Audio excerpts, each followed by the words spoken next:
Bolo's aim, as shown in the clip you're watching, can be defined by precise flicks onto a single target. In Siege, the TTK is so fast, especially with the one-shot headshot mechanic, that tracking is less useful than flicking, as you need to be able to hit a target once or maybe a couple times.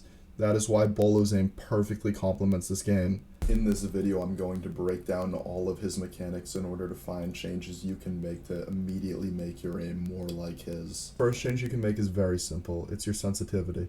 A lot of Bolo's precision is greatly helped by the fact that he plays on 50 centimeters per 360, as the human arm is only capable of moving so precisely. A lot of people will play on a high sense or a high medium sense and think that their sense is good for them. I'm not saying these senses are bad or unviable for everyone, but being at a low or low medium sense can help give you extra accuracy without actually having any new skill. Clearly, Bolo shows us this won't slow down your flicks, and statistically, you should be able to adapt to this sense change very easily without hurting any of your acquired aim skills. I'm not saying you have to copy Bolo exactly either, but trying to find a sense closer to his could help a lot with precision. While this change isn't for everyone, it definitely could be for you. But of course, this can only help so much, which is why I also want to look at his grip. The majority of people watching this probably use claw grip or palm grip, both of which have plenty of advantages. However, Bolo's aim is defined by precise flicking, which is most definitely complemented by his fingertip grip. Fingertip grip is known for being good for flicking. On Bolo's sense, it allows him to make slight adjustments for more precision. For example, let's take a closer look at the intro clip. As you can clearly see, Bolo flicks close to the door frame and then adjusts himself in a slightly different motion. This clip of Bolo from a different date shows the same motion, which is a slight finger motion to make his aim more precise.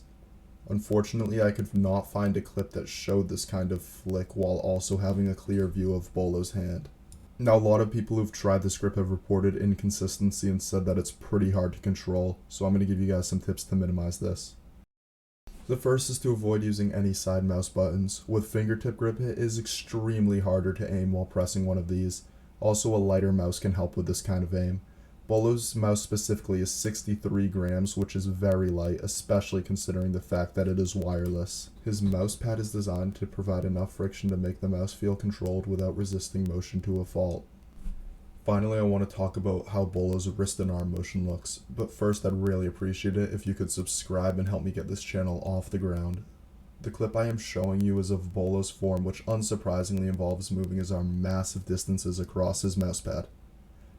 Bolo keeps his arm moving quickly and across long distances, which makes up the majority of his flick. When in game, these long motions look like the larger motion in the clip of the door frame.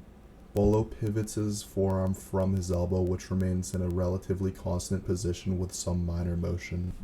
At best, wrist motion takes a very small place in Bolo's aim. He rarely does it, and when he does, it seems very insignificant. This makes perfect sense, seeming as his sense is optimized for arm aiming, and he uses his fingers to make fine adjustments. Thank you for watching, and I really hope to see you all here again.